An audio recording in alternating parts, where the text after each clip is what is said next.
बाजार और विशेषज्ञों की उम्मीद के मुताबिक भारतीय रिजर्व बैंक ने गुरुवार सुबह खाद्य मुद्रास्फीति में हालिया उछाल और जुलाई में यूएस फेड की तरफ से दरों में बढ़ोतरी के बावजूद रेपो दर 6.5% पर ही रखने का फैसला किया।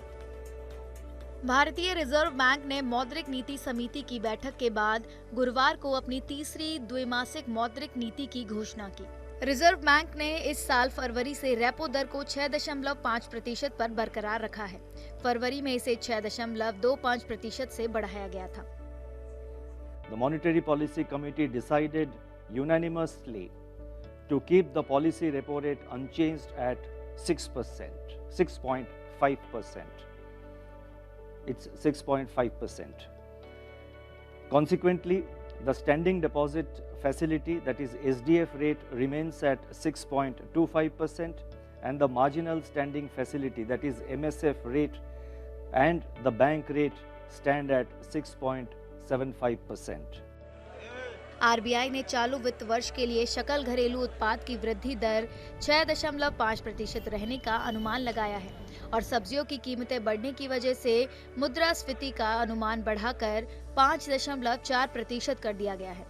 मुद्रास्फीति केंद्रीय बैंक के लिए चिंता का विषय बनी हुई है। उसका ध्यान लंबी अवधि के लिए 4% का मुद्रास्फीति लक्ष्य हासिल करने पर रहेगा।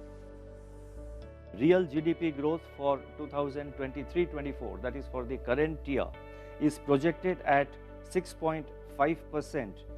Our latest CPI inflation projection for 2023-24, assuming a normal monsoon, is revised to 5.4%.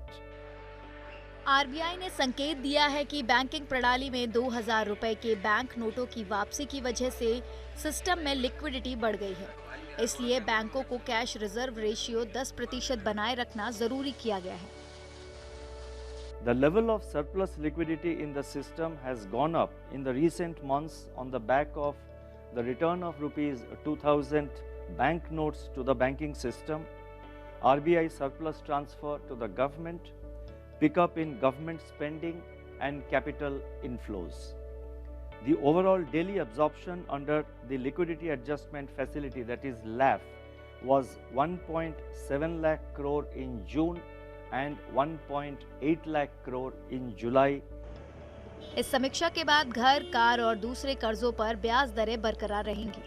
लंबी अवधि के लिए नीतिगत दर में स्थिरता बैंकों को दरों में मामूली कटौती पर विचार करने के लिए बढ़ावा दे सकती है। हालांकि आरबीआई के मुताबिक कमजोर वैश्विक मांग, वैश्विक वित्तीय बाजारों में अस्थिरता और भू राजनीतिक तनाव वैश्विक अर्थव्यवस्था के लिए महत्वपूर्ण चुनौतियां पैदा करते हैं और वो केंद्रीय बैंक के अनुमानों के लिए नकारात्मक जोखिम पैदा करते हैं।